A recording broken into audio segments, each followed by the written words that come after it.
Hello everyone, आज की इस क्लास में मैं आप सभी को मैथ का एक्सपेक्टेड पेपर कराने वाली हूँ। तो ये एक्सपेक्टेड पेपर एग्ज़ाम एनालिसिस के आधार पर रहने वाला है। ये class railway group D exam के लिए इम्पॉर्टेंट है और आज है क्लास नंबर 7। स्टार्ट करती हूँ आज के इस इम्पॉर्टेंट क्लास। पहला क्वेश्चन है, क्वेश्चन दे रखा है यदि एक आयत का क्षेत्रफल 60 वर्ग इकाई है, परिमाप 34 है, तो उसका विकर्ण निकालनी है। तो सबसे पहले यहाँ पर क्षेत्रफल आप सभी को पता होगा, आयत का क्षेत्रफल ये होता है लंबाई गुना चौड़ाई के, और 60 है, क्षेत्रफल 60 है, यानी लंबाई इंटू चौड़ाई बराबर 60 आ गया। विकर्ण यहाँ पर परिमाप भी दे रखा है, तो आयत का परिमाप होता है, आयत का परिमाप बराबर होता है 2 इंटू लंबाई प्लस चौड़ाई के बराबर होता है। आयत का परिमाप 34 दे रखा है, इसको बराबर कर लेंगे। आयत का परिमाप 2 इंटू लंबाई प्लस चौड़ाई, तो यहाँ से 2 से 34 कट जाएगा, 2 से 34 17 बार में चला जाएगा। तो यहाँ पर L प्लस बी यानी लंबाई और चौड़ाई का योग 17 के बराबर आना चाहिए। तो यहाँ L को, लंबाई को 12 रखेंगे और चौड़ाई को 5 रखेंगे, तो इन दोनों का योग जो कि 17 के बराबर आ जाएगा। जब 17 के बराबर आ जाएगा, और यहाँ से भी ये सेटिस्फाई कर रहा है क्योंकि 12 और 5 का मल्टीपल यहाँ 60 आ रहा है, तो यहाँ से भी सेटिस्फाई हो रहा है। जैसे कि यहाँ आयत हो गया और इसमें एक विकर्ण भी पूछा गया है, तो इसका विकर्ण निकालनी है।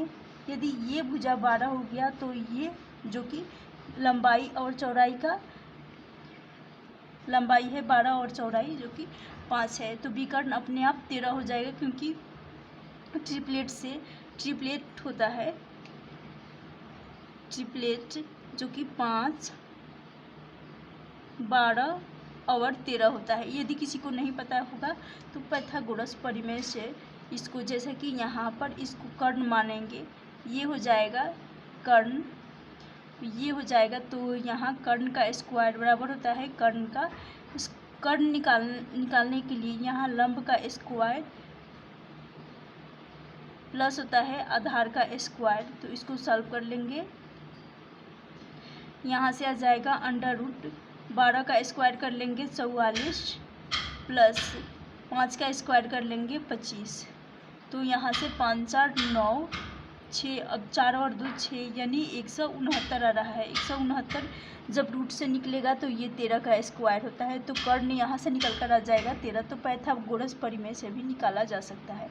तो इस क्वेश्चन का राइट आंसर हो जाएगा, यानी विकर्ण निकल कर आ जाएगा 13। ऑप्शन बी इस क्वेश्चन का राइट आंसर हो जाएगा। उम्मीद करती हूँ क्वेश्चन समझ में आ गया होगा। चलती हूँ नेक्स्ट क्वेश्चन। नेक्स्ट क्वेश्चन है जो कि एज का क्वेश्चन है। क्वेश्चन दे रखा है ए और बी की वर्तमान आयु का योग 3:4 है। 12 वर्ष पहले 2:3 था।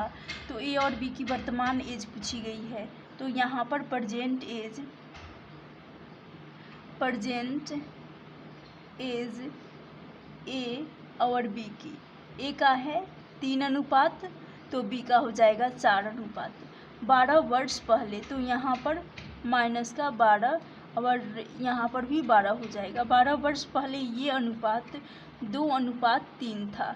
अब यहाँ क्रॉस में मल्टीप्लाई कर लेंगे, जैसे कि यहाँ पर है 3 × 3 9 और 2 × 4 8 हो जाएगा। तो यहाँ से 1 रेशियो, इन दोनों का डिफरेंस निकल कर आ जाएगा 1 रेशियो, इनका डिफरेंस 1 रेशियो के बराबर आ जाएगा, 1 रेशियो आ जाएगा। अब यहाँ पर 12 वर्ष बाद वाला रेशियो लेना है 2 और 3, इन दोनों का डिफरेंस लेंगे तो यहाँ से आ रहा है 1 रेशियो ये आ रहा है। तो यहाँ 12 साल पहले, सिर्फ 12 साल पहले में मल्टीप्लाई कर लेंगे, तो यहाँ 12 कर लेंगे, तो यहाँ से 1 रेशियो का मान निकल कर आ जाएगा 12। 1 रेशियो का मान 12 आ गया। जब 12 आ गया है 1 रेशियो का मान, फिर पूछा गया है कि ए और बी की वर्तमान आयु का योग। तो प्रेजेंट एज ए की है 3 और बी की है 4, इन दोनों का योग कर लेंगे एज का अनुपात। तो इन दोनों का योग कर लेंगे 4 और 3 7, 7 इंटू हो जाएगा, एक रेशियो का मान 12 है तो 12 का मल्टीप्लाई कर लेंगे। तो यहाँ से 12 इंटू 7 का मल्टीपल हो जाएगा, गुणज हो जाएगा 84। 84 इन दोनों का योग पूछा गया था, तो योग हो जाएगा 84, ऑप्शन सी। उम्मीद करती हूँ क्वेश्चन समझ में आ गया होगा। यदि अंतर पूछा जाता तो यहाँ अंतर तो 1 का आता, योग की जगह पर अंतर पूछ लिया जाता तो 12 इंटू 1 तो 12 ही होता। ऑप्शन सी इस क्वेश्चन का राइट आंसर हो जाएगा। चलती हूँ नेक्स्ट क्वेश्चन। नेक्स्ट क्वेश्चन है, क्वेश्चन दे रखा है, क्वेश्चन है 1.2 और 10.8 के मध्य अनुपात बराबर तथा दे रखा है 0.2 और 1.32 के तृतीय अनुपात का अनुपात पूछा गया है। तो आप सभी को मध्य अनुपात और तृतीय अनुपात का अनुपात पूछा गया है। तो आप सभी को पता होगा यदि मिड वैल्यू निकालना होगा यानी मध्य अनुपात निकालना होगा तो मध्य अनुपात ये हो जाएगा मिड प्रोपोर्शन, ये होता है अंडर रूट ए बी। तो ये है ए और ये है बी, फिर यहाँ पर ये है ए और यहाँ पर ये है बी, और फिर तृतीय अनुपात। यदि यहाँ तृतीय अनुपात पूछा जाता है क्योंकि अनुपात ही हमें पूछा गया है, तो थर्ड प्रपोर्शन होता है, थर्ड प्रपोर्शन ये बराबर होता है बी स्क्वायर अपॉन ए के, बी स्क्वायर अपॉन ए के। ये मिड अनुपात का मध्य अनुपात का वैल्यू मध्य अनुपात निकालने का कंसेप्ट हो गया, और ये थर्ड प्रपोर्शन यानी तृतीय अनुपात निकालने का कंसेप्ट हो गया। इसको ध्यान रखिएगा। और इस टाइप के क्वेश्चन हर शिफ्ट में पूछा जा रहा है। तो यहाँ पर पहला है ये 1.2 अंडर रूट हो जाएगा 1.2 इंटू हो जाएगा ए बी करना है, यहाँ पर 10.8। तो जैसा कि यहाँ दशमलव है, इस दशमलव हटेगा बटा में एक जीरो नीचे आ जाएगा, दशमलव हटेगा बटा में एक जीरो नीचे आ जाएगा। तो इसको क्यों ना डायरेक्टली यहाँ पर 12/10 लिखते हैं, क्योंकि दशमलव हटने के बाद एक अंक छोड़कर दशमलव है तो एक जीरो नीचे आ जाएगा, गुना हो जाएगा यहाँ पर। फिर ये हो जाएगा 108 क्योंकि दशमलव हट गया और बटा में एक अंक छोड़कर दशमलव था तो एक जीरो नीचे आ जाएगा। अब यहाँ पर आप सभी को पता होगा ये 108 12 और 9 का मल्टीपल बन रहा है, 12 और 9 का मल्टीपल बन रहा है। तो यहाँ से इसको 12 और 9 का मल्टीपल मान लेते हैं, राइट। यहाँ तक हो गया क्लियर। इसको 12 और 9 का मल्टीपल अच्छा से मैं लिख देती हूँ, इसको मान लेते हैं 12 और 9 का मल्टीपल। यहाँ एक 12 है और यहाँ एक 12 है, ये अंडर रूट के अंदर है तो रूट हटेगा, तो यहाँ से सिर्फ 2 12 है तो सिर्फ एक 12 आ जाएगा रूट हटने के बाद। और यहाँ पर 9 आप सभी को पता होगा 3 का स्क्वायर होता है, तो 12/9 यहाँ से 12 यहाँ पर 3 आ जाएगा, सिर्फ 3 आएगा, 3 का स्क्वायर होता है। और 2 12 था इसलिए एक 12 आया। यहाँ 10 इंटू 10 का मल्टीपल 100 हो जाएगा, और 10 का स्क्वायर होता है 100, तो यहाँ से बटा में आ जाएगा 10। यहाँ तक हो गया क्लियर। उसके बाद कहा गया है यहाँ पर ये तो थर्ड प्रपोर्शन हो गया, यहाँ पर ये तो मिड प्रपोर्शन हो गया। जब मिड प्रपोर्शन निकल कर यहाँ से आ गया, हमें निकालनी है third proportion. B square, B है बी है यहाँ पर 12। जब 12 है तो यहाँ पर एक दशमलव हटेगा, एक अंक छोड़कर दशमलव है तो बटा में एक जीरो, तो डायरेक्टली 12/10 लिखूँगी और 2 बार आएगा क्योंकि बी स्क्वायर अपॉन ए है, तो 12/10। उसके बाद यहाँ पर बटा में ये भी आने वाला है, जैसा कि यहाँ ए का मान है 0.2, तो 0.2 ये दशमलव हटेगा, एक अंक छोड़कर दशमलव है तो बटा में एक जीरो लग जाएगा, तो एक जीरो लग जाएगा। तो इसको इस प्रकार लिख सकती हूँ, चलिए इसको पलट कर लिख सकते हैं। तो यहाँ हो जाएगा गुना में 10 ऊपर चला जाएगा, 10 ऊपर चला जाएगा, जैसे कि यहाँ पर 2/10 आ रहा था 0. ये हटने के बाद, तो ये 10 ऊपर चला जाएगा और बटा में आ जाएगा 2।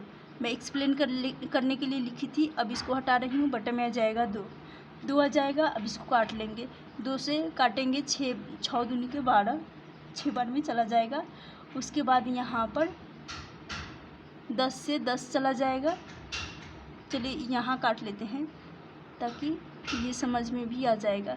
अब इसके बराबर कर लेती हूँ इनको, जैसे कि 12/10 है गुना, यहाँ पर थर्ड प्रोपोर्शन का है 12/10 गुना 10/2 है, तो 6 दूनी 12, फिर यहाँ पर 10 से 10 चला जाएगा, इस 10 से ये 10 चला जाएगा। उसके बाद यहाँ 12 से 12 चला जाएगा, 3 से 3 दूनी 6, ये चला जाएगा 2 चला जाएगा। अब बचा यहाँ पर हमें सिर्फ निकालना है, तो यहाँ मिड प्रोपोर्शन को 1 मान लेते हैं, यानी ये हो जाएगा। इस साइड कुछ नहीं बचा तो 1:2 इस क्वेश्चन का राइट आंसर हो जाएगा। उम्मीद करती हूँ ये क्वेश्चन भी आप सभी को समझ में आ गया होगा। ऑप्शन बी इस क्वेश्चन का राइट आंसर हो जाएगा, क्योंकि इस साइड कुछ नहीं बचा। जब इस साइड कुछ नहीं बचा तो यहाँ पर ये हो जाएगा। ऑप्शन डी इस क्वेश्चन का 1 मान लेते हैं। यहाँ जब इस साइड कुछ भी नहीं बचा, सब कट चुके हैं, तो 1 मान लेंगे और 2 हो जाएगा। तो चलती हूँ नेक्स्ट क्वेश्चन। नेक्स्ट क्वेश्चन है, क्वेश्चन दे रखा है 2 संख्याओं का योग 15 है, यदि उनके विहुतकर्म, यहाँ पर दे रखा है विहुतकर्म,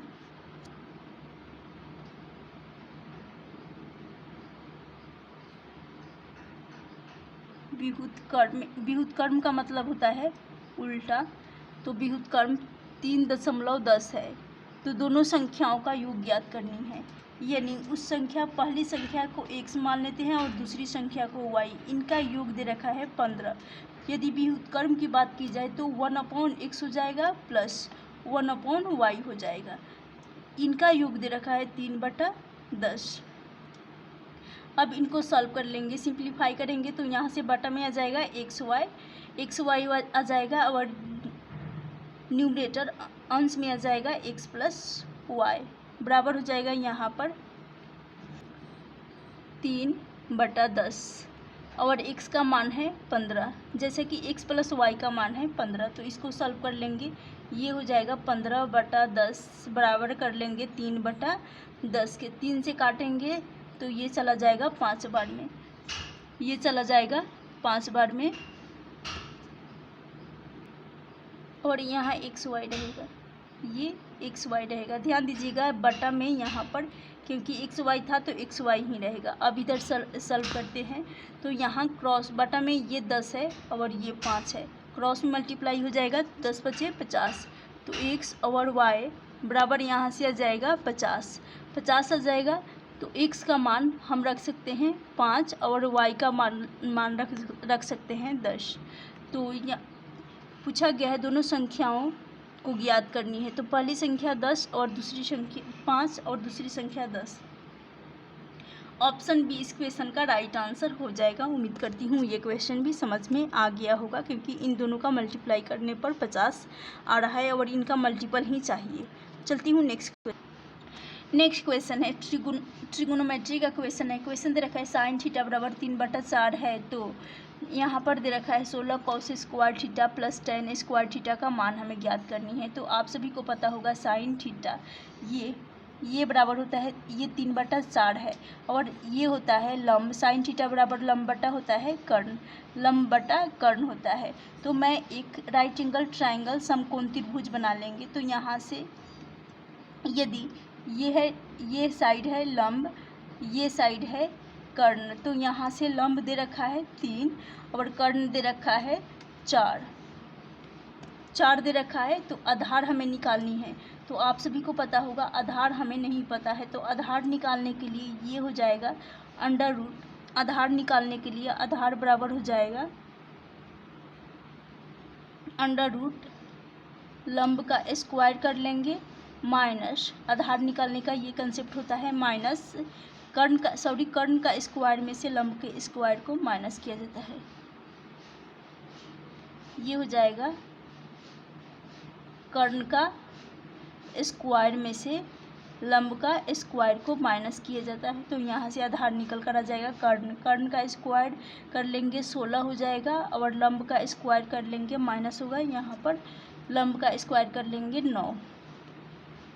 तो 16 और 9 इन दोनों का डिफरेंस ले लेंगे, आ जाएगा 7 आएगा, लेकिन ये रूट के अंदर रहेगा, अंडर रूट 7। तो यहाँ से आधार निकल कर आ जाएगा रूट 7 आ रहा है। और कॉस थीटा आप सभी को पता होगा, कॉस थीटा बराबर होता है कॉस थीटा, ये होता है आधार बटा कर्ण के, आधार बटा कर्ण के। तो आधार जो कि है अंडर रूट 7 है और कर्ण 4 है, तो यहाँ से कॉस थीटा का आ गया मान। और जैसा कि यहाँ पर दे रखा है 16 इंटू, तो जब रूट 7 का स्क्वायर करेंगे तो किसी भी संख्या का स्क्वायर रूट का स्क्वायर किया जाता है, तो रूट से बाहर निकल कर वो संख्या आ जाती है। तो यहाँ पर 16 रहेगा, इसको सॉल्व कर रहे हैं, बस इतना को 16 गुना हो जाएगा, रूट 7 का स्क्वायर करने पर 7 आ जाएगा, 4 का स्क्वायर कर लेंगे 16, फिर इंटू यहाँ पर प्लस का साइन रहेगा, यहाँ पर प्लस का साइन रहेगा, प्लस tan थीटा बराबर होता है, यहाँ देखिएगा tan थीटा बराबर होता है लंब बटा आधार। तो लंब है यहाँ पर 3, तो 3 का स्क्वायर कर लेंगे, इसका भी स्क्वायर करना है तो 9 हो जाएगा। और आधार लंब बटा आधार होता है, और आधार का स्क्वायर कर लेंगे, आधार जो कि है 7, तो रूट 7, यहाँ से रूट 7 का स्क्वायर करने पर यहाँ पर आ जाएगा 9/7। अच्छा से लिख दे रही हूँ, 9 बटा यहाँ पर आ रहा है 7, 9/7 आ रहा है। यहाँ 16 से 16 कट जाएगा, जब 16 से 16 कट जाएगा इसको सॉल्व कर लेंगे, बटा में यहाँ पर ये हो जाएगा 7 प्लस